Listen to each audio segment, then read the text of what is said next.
Hi friends, നാടൻ അടുക്കള YouTube ചാനലിൻ്റെ ഇന്നത്തെ പുതിയൊരു വീഡിയോയിലേക്ക് എൻ്റെ എല്ലാ കൂട്ടുകാർക്കും സ്വാഗതം. അപ്പം ഇന്നലെ മിനിഞ്ഞാന്നൊക്കെ ഇട്ട വീഡിയോസൊക്കെ എല്ലാവരും കാണുന്നുണ്ടെന്ന് ഞാൻ പ്രതീക്ഷിക്കുന്നു. നമ്മുടെ നേരത്തെ ഇട്ട വീഡിയോസൊക്കെ എല്ലാവരും ഒന്ന് കണ്ട് നമ്മളൊന്ന് സപ്പോർട്ട് ചെയ്യണം. അപ്പോൾ നമുക്ക് നേരെ വീഡിയോയിലോട്ട് പോകാം.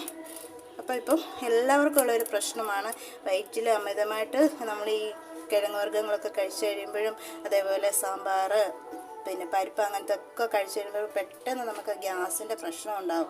അതുപോലെ നമുക്ക് എപ്പോഴും മിക്കവാറും ആൾക്കാർക്കൊക്കെ ഉണ്ടാകുന്ന ഒരു ബുദ്ധിമുട്ടാണിത്. അപ്പം അതുകൊണ്ടുണ്ടാകുന്ന ഒരു പ്രശ്നത്തിന് നമുക്ക് കുടിക്കാൻ പറ്റിയ വീട്ടിൽ തന്നെ പെട്ടെന്ന് തയ്യാറാക്കി കുടിക്കാവുന്ന ഒരു വെള്ളമാണ് ഞാനിവിടെ ഉണ്ടാക്കാൻ പോകുന്നത്. അപ്പോൾ അതിനായിട്ട് ഞാനിവിടെ ഒരു തണ്ട് കറിവേപ്പില എടുത്ത് വെച്ചിട്ടുണ്ട്, ഒരു നുള്ളു ഉപ്പ്, അതുപോലെ ഒരു 6 കഷ്ണം വെളുത്തുള്ളി, അതേപോലെ തന്നെ ഒരു 1.5 സ്പൂണ് ചെറിയ ജീരകം. അപ്പോൾ ആദ്യം നമുക്ക് വെളുത്തുള്ളി ഇട്ടൊന്ന് മൂപ്പിച്ചെടുക്കണം. അതിനുശേഷം ജീരകം ഇട്ട് കൊടുക്കണം. പിന്നെ ഈ കറിവേപ്പില ഇട്ട് കൊടുത്തതിന് ശേഷം നമുക്ക് വെള്ളം ഒഴിച്ചിട്ട് ഇതൊരു 1.5 ഗ്ലാസ് വെള്ളമുണ്ട്. അപ്പോൾ ഈ വെള്ളം കൂടി ഒഴിച്ച് നന്നായിട്ട് തിളപ്പിച്ചരച്ച് അരിച്ചെടുത്തിട്ട് നമുക്കിത് കുടിക്കാം. പെട്ടെന്ന് തന്നെ നമുക്കതിനൊരു ശമനം ഉണ്ടാകുന്നതാണ്. അപ്പം ഒത്തിരിയൊക്കെ പ്രശ്നമുള്ള, അതുപോലെ തന്നെ BP കുറവുള്ള ആൾക്കാർ വെളുത്തുള്ളി ഉപയോഗിക്കുമ്പോൾ സൂക്ഷിച്ച് ഉപയോഗിക്കുക. കാരണം എന്താണെന്ന് വെച്ചാൽ വെളുത്തുള്ളി ഷുഗർ കുറവുള്ള ആൾക്കാർ ഉപയോഗിച്ച് കഴിയുമ്പോൾ വീണ്ടും അത് ലോ ആയിട്ട് വരും. അതുകൊണ്ടാണ് അങ്ങനെ ഉപയോഗിക്കരുതെന്ന് പറഞ്ഞത്. അപ്പം നമുക്ക് വീഡിയോയിലോട്ട് പോകാം. അപ്പം നമുക്കിതൊന്ന് തിളപ്പിച്ചെടുക്കാം. നമ്മുടെ തവയൊക്കെ ചൂടാകാൻ വെച്ചിട്ടുണ്ട്. തവയൊക്കെ നന്നായിട്ട് ചൂടായി വന്നിട്ടുണ്ട്. ഇനി നമുക്ക് വെളുത്തുള്ളി ആദ്യം ഇട്ട് കൊടുക്കാം.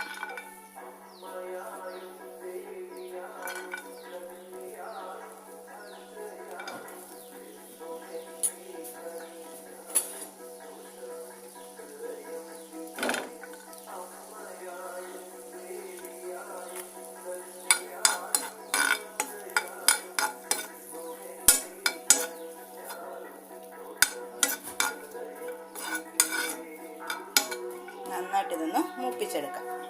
വെളുത്തുള്ളിയുടെ കളറൊക്കെ മാറി വന്നിട്ടുണ്ട്. ഇനി നമുക്ക് ജീരകവും കറിവേപ്പിലയും കൂടി ചേർത്ത് കൊടുക്കാം.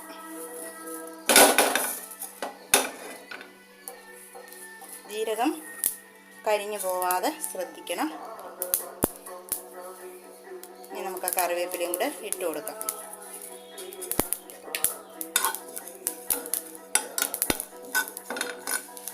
നന്നായിട്ടൊരു മണം വരും. അപ്പോഴത്തേക്കിന് നമുക്ക് വെള്ളം ഒഴിച്ചു കൊടുക്കാം.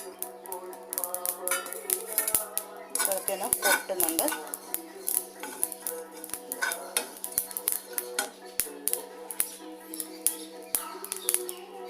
അപ്പോൾ ജീരകത്തിൻ്റെ ഒക്കെ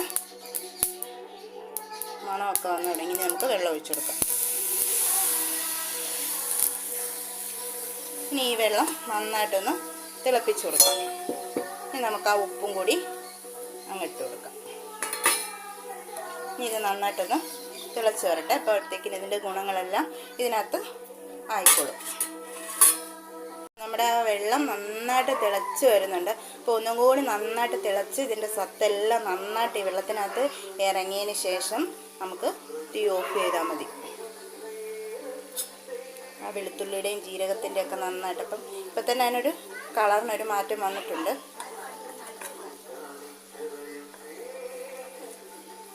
ഇപ്പോൾ ചെറിയ രീതിയിലൊക്കെയുള്ള പ്രശ്നങ്ങളൊക്കെ ആണെന്നുണ്ടെങ്കിൽ നമുക്ക് വീട്ടിൽ തന്നെ അധികം മരുന്നൊന്നും കഴിക്കാതെ ഇങ്ങനെയൊക്കെ ചെയ്ത് നോക്കുക.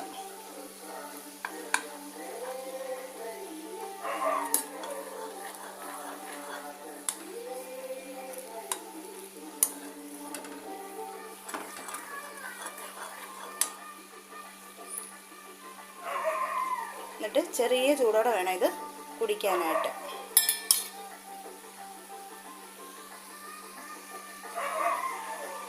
നമ്മുടെ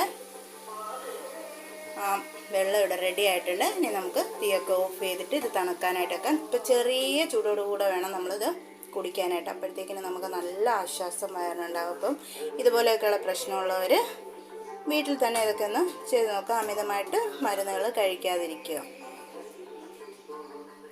പിന്നെ നമുക്കിത് തണുത്തതിന് ശേഷം ഇത് അരിച്ച് വേണം വേറൊരു പാത്രത്തിലോട്ട് മാറ്റാനായിട്ട്. അപ്പോൾ നമ്മുടെ വീഡിയോ കണ്ട് ഇഷ്ടമാകുന്നവർ തീർച്ചയായിട്ടും നമ്മുടെ ചാനൽ ലൈക്ക് ചെയ്യുക, ഷെയർ ചെയ്യുക, കമൻറ്റ് ചെയ്യുക. അതുപോലെ തന്നെ നിങ്ങളുടെ സപ്പോർട്ട് ഉണ്ടെങ്കിൽ മാത്രമേ എനിക്ക് മുന്നോട്ട് പോകാൻ പറ്റത്തുള്ളൂ. അപ്പോൾ നിങ്ങൾക്കൊക്കെ അറിയാവുന്നവരാണ്, നമുക്ക് ഇത്രയായിട്ടും സബ്സ്ക്രൈബേഴ്സ് ഒരുപാട് കുറവാണ്. അപ്പം നിങ്ങൾ കാണുന്നവർ നമ്മുടെ ചാനൽ തീർച്ചയായിട്ടും ഒന്ന് സബ്സ്ക്രൈബ് ചെയ്ത് പോകണം, എങ്കിൽ മാത്രമേ എനിക്ക് പ്രയോജനമുള്ളൂ. അപ്പോൾ അതുകൊണ്ട് നിങ്ങൾ എന്നെ ഒന്ന് സപ്പോർട്ട് ചെയ്യണം. അപ്പോൾ ഇതേപോലെയുള്ള നല്ല നല്ല വീഡിയോകളുമായിട്ട് നമുക്ക് ഇനിയും കാണണമെന്നുണ്ടെങ്കിൽ നിങ്ങളുടെ സപ്പോർട്ട് ഉണ്ടെങ്കിൽ മാത്രമേ പറ്റത്തുള്ളൂ. അത് എൻ്റെ മാത്രം കാര്യമല്ല, എന്നെപ്പോലുള്ള എല്ലാ വീട്ടമ്മമാർക്കും നിങ്ങളെപ്പോലുള്ള നല്ലവരായിട്ടുള്ള ആൾക്കാരുണ്ടെങ്കിലേ നമുക്ക് മുന്നോട്ട് പോകാൻ പറ്റത്തുള്ളൂ. വെള്ളമൊക്കെ നന്നായിട്ട് ഒന്ന് തണുത്ത് വന്നിട്ടുണ്ട്. ഇനി നമുക്കതൊരു പാത്രത്തിലോട്ട് അരിച്ചു മാറ്റാം.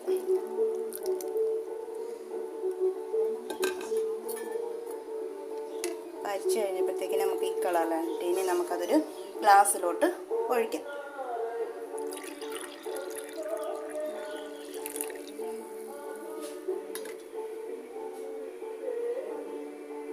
അപ്പോൾ ഇതേപോലെ കിട്ടിയിട്ടുണ്ട് നമുക്ക്. അപ്പോൾ ഇത് ഈ ചെറിയ ചൂടോടുകൂടി തന്നെ നമുക്ക് കുടിക്കാവുന്നതാണ്. കണ്ടോ ഈ കളറിൽ. അപ്പം ഈ വീഡിയോ കാണുന്നവരെല്ലാവരും ഇതേപോലെയൊക്കെ ഒന്ന് ചെയ്ത് നോക്കുക. ചെറിയ ചെറിയ പ്രശ്നങ്ങളുണ്ടെങ്കിൽ അത് മാറും. അപ്പോൾ അതുപോലെ തന്നെ ഞാൻ നേരത്തെ പറഞ്ഞു, ലോ BP ഉള്ളവർ ഇത് കഴിക്കരുത്. കാരണം എന്താ വെച്ചാൽ വെളുത്തുള്ളി BP കുറയ്ക്കുന്നതാണ്. അപ്പോൾ അതുകൊണ്ട് ആണ് ഞാൻ വീണ്ടും പറയുന്നത്.